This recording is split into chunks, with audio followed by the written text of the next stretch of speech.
en ma qualité de maire du 16e, vous souhaiter la bienvenue à la mairie du 16e. Je suis honoré et c'est un grand plaisir que vous ayez choisi cette mairie.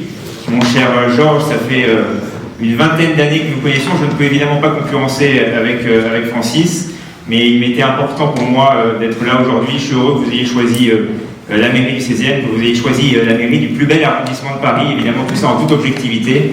Et je vous souhaite tous mes vœux de bonheur et de réussite. Et je suis évidemment, avec l'ensemble des élus de la mairie du 16e, à votre entière disposition pour tout ce dont vous pourrez avoir besoin tout au long de votre vie.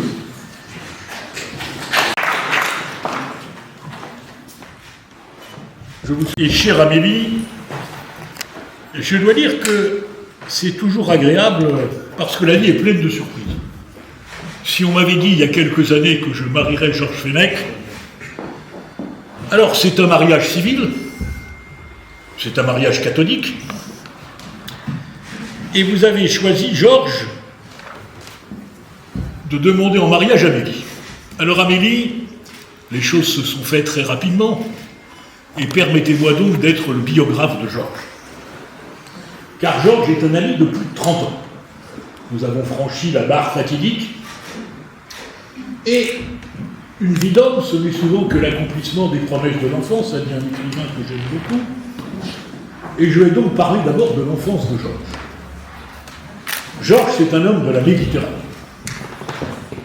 C'est une famille originaire de Malte, et je crois d'ailleurs que vous ferez votre voyage de noces à Malte, et que l'ambassadeur de Malte doit être là normalement, et il vous dira quelques mots après cette cérémonie. Et de Malte, votre famille part en Tunisie, toujours la Méditerranée, et puis comme l'histoire du monde est souvent plus tragique que pacifique, à mi-temps, vous êtes obligé de quitter la Tunisie, et c'est un déchirement pour vous de quitter votre terre natale, dont vous avez gardé la nostalgie. Sa famille s'installe à Lyon. On va dire que c'est un changement de climat et de mentalité. Vous allez au lycée Ponsard à Vienne, ensuite au lycée du Parc Chabrière à Oullins, et enfin, vous terminez en beauté à la faculté de droit Jean Moulin de Lyon. Et à 23 ans, Georges est admis à l'École nationale de la magistrature. Et comme c'est un garçon doué, il s'arrange pour rester dans la région, et il est donc substitut à Vienne pendant 4 ans. Et puis là, bizarrement, anomalie dans votre parcours, vous partez à Pointe-à-Pitre, où manifestement, vous ne vous y êtes pas plus formellement, puisque vous n'y restez que 2 ans, pour redevenir enfin juge d'instruction à Lyon. Et pour ceux qui n'ont pas la mémoire judiciaire, ce que je peux comprendre, se retrouver à Lyon 9 ans après l'assassinat du juge Renaud, pour lutter contre le gang des Lyonnais, c'est 10 ans d'une activité difficile, où Georges montrera toutes ses qualités, le courage, la ténacité, et il fait partie de ceux qui mettront à bas le gang des Lyonnais. Ensuite, parce qu'il faut bien une promotion, il part comme procureur adjoint à Bourg-en-Bresse avant de revenir substitut général à Lyon. Mais à côté de ça, Georges va ébranler la citadelle judiciaire, puisque à l'époque, et peut-être encore maintenant, le syndicat de la magistrature joue une influence et une aura dans le milieu judiciaire, et voilà que Georges, fort imprudemment, fonde l'association professionnelle des magistrats, puisque le syndicat indépendant des magistrats, ce qui a tendance à le marginaliser dans la magistrature, mais il y a parfois des retours qui viendront, et donc il décide finalement de passer sur le terrain politique, et il sera élu 2 fois député du Rhône, et ensuite président de la mission de lutte contre les sectes. 2017, ça n'est pas CNews aujourd'hui. Ce n'est pas la première radio d'information, c'est une radio qui est encore dans l'esprit commando, comme Georges était dans l'esprit commando quand il s'occupait du gang des Lyonnais avec ses collègues. Voilà, madame, l'histoire de l'homme que vous avez choisi, mais il est vrai que le monde du droit ne vous est pas non plus étranger. Votre père était notaire, il a disparu brutalement il y a peu de temps, mais je suis sûr qu'à cet instant, je crois aux forces de l'esprit et je pense qu'il est partout. Et puis vous-même qui avez été notaire, vous avez décidé d'embraser le coupable métier d'avocat, privilège que je partage avec vous et dont je ne peux que vous féliciter. Alors évidemment, une fois que je vous ai dit tout le bien de votre futur mari, il faut quand même essayer de comprendre comment cette histoire s'est faite. Alors, en réalité, les gens ont le sentiment que c'est un coup de foudre qui est venu, mais il a une histoire. Et cette histoire, d'ailleurs, nous ramène au 16e arrondissement. C'était il y a 7 ans. Il y a 7 ans, à la terrasse d'un restaurant, mais dont le nom est évocateur, nous sommes à la terrasse de l'Aventure, avenue Victor Hugo. Et à la terrasse de l'Aventure, avenue Victor Hugo, le regard de Georges Fenech est troublé parce qu'il vous voit. Et vous êtes vous-même aussi troublé. Et il y a cet échange de regards qui fait que on se dit à ce moment-là quelque chose est possible. Mais les circonstances de la vie font que vous n'êtes pas tout à fait libres tous les deux et vous vous quittez avec une forme de regret. Et de temps en temps, l'un et l'autre, vous pensez avec nostalgie. C'est le poème de Baudelaire, ou toi, belle inconnue, que j'aurais pu rencontrer, etc. Mais, malgré tout, vous gardez le contact. Et vous tissez un petit fil, et ce petit fil n'est jamais rompu. Et donc, voilà une histoire étonnante de personnes qui se sont vues, qui se sont reconnues, mais que les circonstances empêchent le rapprochement, mais qui en même temps sentent bien que ça ne peut pas se terminer comme ça. Et là, Georges, je vais parler beaucoup de toi, mais Amélie est une femme de caractère. Elle revient de Marrakech, et elle se dit, il faut quand même que j'appelle Georges. Et donc, elle téléphone, et là, Georges, qui a fait sienne la devise de Lascaz, qui dans le mémorial de Sainte-Hélène dit il faut chercher dans le doute mais agir avec la foi. À ce moment-là, Georges comprend qu'il faut saisir l'occasion. Et donc, il vous invite à dîner. Il le fait dans un restaurant convenable, chez Laurent. Thierry Gomez est là, il pourra témoigner de ce qui s'est passé. Et comme vous avez jeté sur Instagram, ce qui prouve qu'il ne faut pas interdire les réseaux sociaux depuis 40 ans, il vous a répondu, et là, Georges comprend, et vous comprenez, qu'il ne faut pas laisser passer 2 fois la chance, et donc finalement, c'était le 2 décembre, le jour de la bataille d'Austerlitz, et sous le patronage de Tony Gomez, le coup de foudre existe. Et donc, 5 jours plus tard, vous voilà arrivé à une soirée caritative, qui est organisé par Cinestar, dont le président David Donadei devrait être présent dans cette salle, et à la stupéfaction de certains invités, Georges s'agenouille devant vous, méditerranéen, il s'agenouille devant vous, et il vous demande en mariage. Et vous dites oui, ce qui explique qu'effectivement, nous nous retrouvons ici. Alors cette décision a pu en surprendre certains. D'ailleurs, vous en aviez fait la confidence à Pascal Pro, qui ne croyait pas. Et pour vous dire qu'en réalité, les choses vont vite, je reçois un coup de téléphone de Georges Fenech qui me dit « il faut me marier le plus vite possible ». Alors je rappelle que vous vous êtes vu le 2 décembre, que nous sommes le 31 janvier, on ne peut pas faire plus court, il y a la loi, il faut publier les bancs, et donc finalement, en moins de 2 mois, vous voilà devant.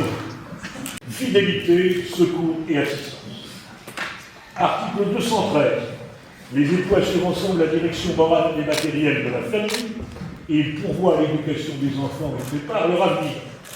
Article 214. Si les conventions matrimoniales de... Là, c'est plus sympathique. L'article 215.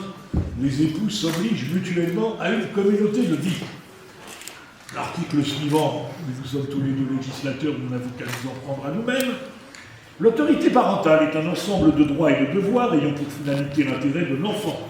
Elle appartient aux parents jusqu'à la majorité ou l'émancipation de l'enfant pour le protéger dans sa sécurité, sa santé, sa moralité, pour assurer son éducation et permettre son développement dans le respect dû à sa personne. L'autorité parentale s'exerce sans violence physique ou psychologique. Les parents associent l'enfant aux décisions qui le concernent, suivant son âge et son degré de maturité. Bon, est-ce que vous êtes prêts ?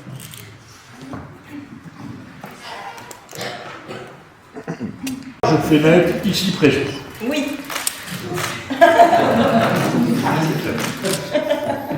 Georges Fenech, acceptez-vous de prendre pour épouse Amélie Lepère, ici présente? Oui. Au nom de la loi, je vous déclare unis par le mariage.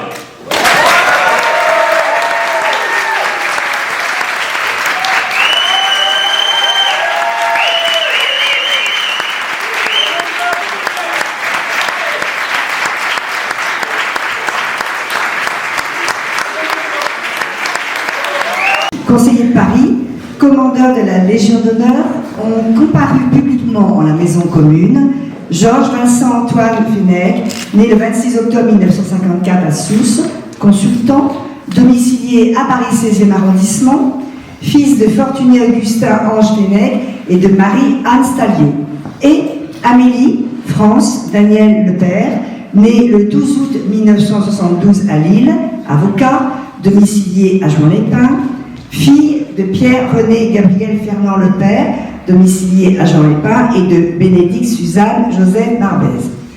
Sur notre interpellation, les futurs époux ont déclaré qu'un contrat de mariage a été reçu le 12 janvier 2006 par maître Hélène Jour, notaire à Paris.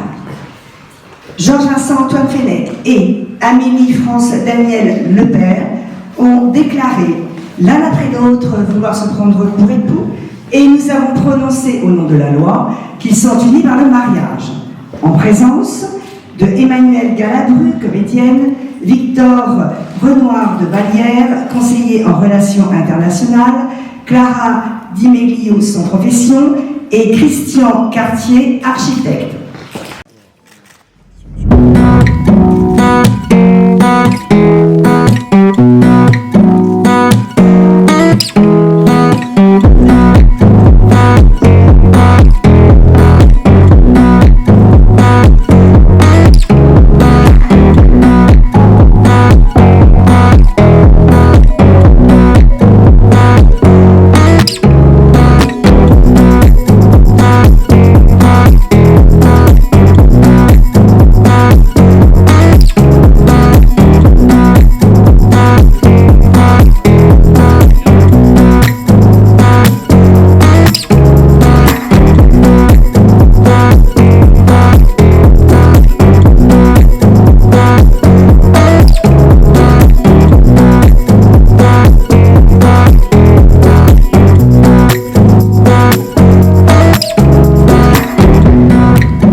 Merci de votre présence. Monsieur le maire, chers invités dans vos grades de qualité, mais surtout Madame Lepère et Monsieur Fenech.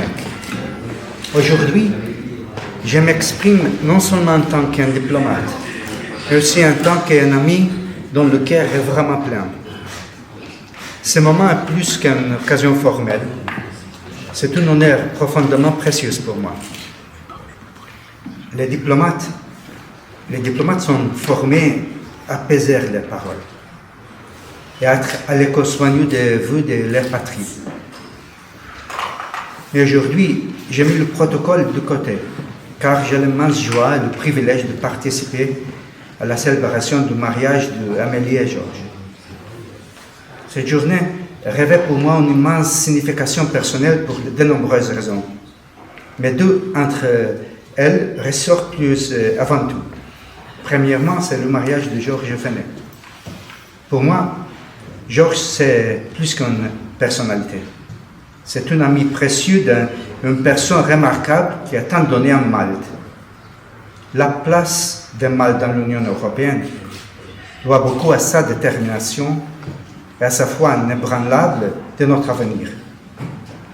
Il a toujours été un défenseur de Malte, défendant avec passion que nos valeurs soient ancrées dans les principes de l'Europe. Le fait qu'il a obtenu son passeport maltais en 2007, présenté personnellement par le ministre des Affaires étrangères et marquant la réintégration dans sa citoyenneté maltaise, en dit long sur l'affection et l'estime dont jouit après de tout sa Malte. Georges comprend Malte et le peuple maltais de manière que peu d'autres connaissent. Je me souviens très bien comment, en 2003, il a accompagné la secrétaire d'État Noël Lenoir à Malte en tant que vice-président du groupe d'amitié France-Malte à l'Assemblée nationale. Notre nation a été en proie d'un débat émotionnel sur l'appartenance à l'Union européenne. Georges ne vacilla pas, au contraire. Il a tout donné, prêtant sans relâche sa voix et son énergie pour nous aider à assurer notre avenir dans l'Union européenne. Et pour cela, nous lui en sommes éternellement reconnaissants. Les relations entre Malte et la France sont profondément naturelles, empruntées d'une amitié sincère et ancienne, qui s'attend sur plusieurs siècles. La France est pour nous un partenaire solide, que ce soit en Europe, en Méditerranée ou sur la scène internationale. La collaboration étroite entre Malte et la France lors du mandat de Malte au Conseil de sécurité des Nations Unies n'est qu'un exemple parmi tant d'autres du respect et de la confiance mutuelle qui unissent nos deux pays.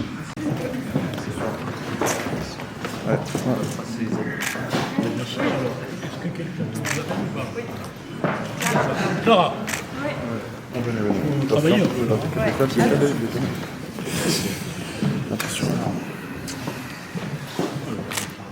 Merci.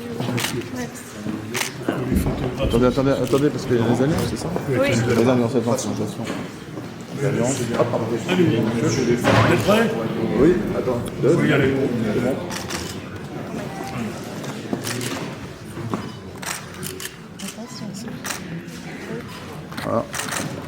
Voilà, superbe. Georges, Amélie, regardez-vous. Voilà, attention. Attention. Regardez-vous. Embrassez-vous, c'est bien. Non.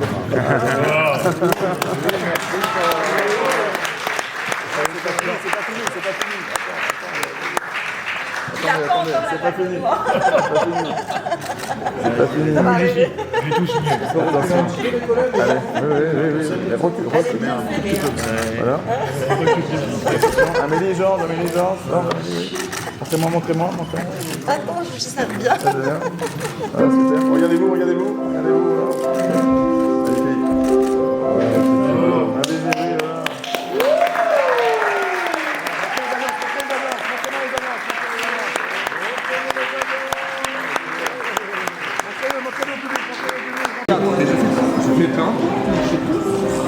Recule pour avoir une belle photo.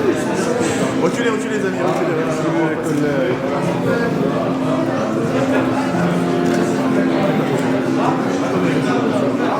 Au Festival de Cannes, on est au milieu des photographes.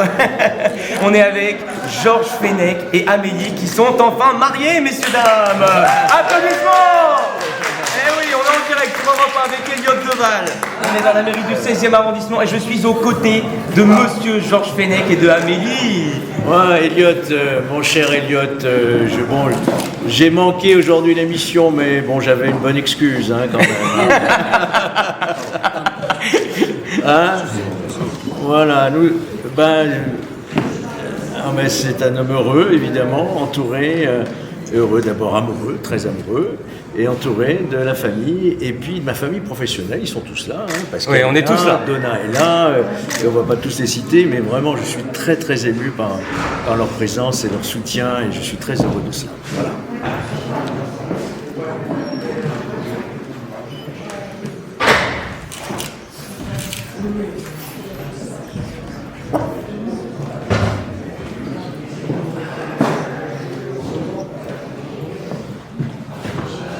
Écoute de la musique.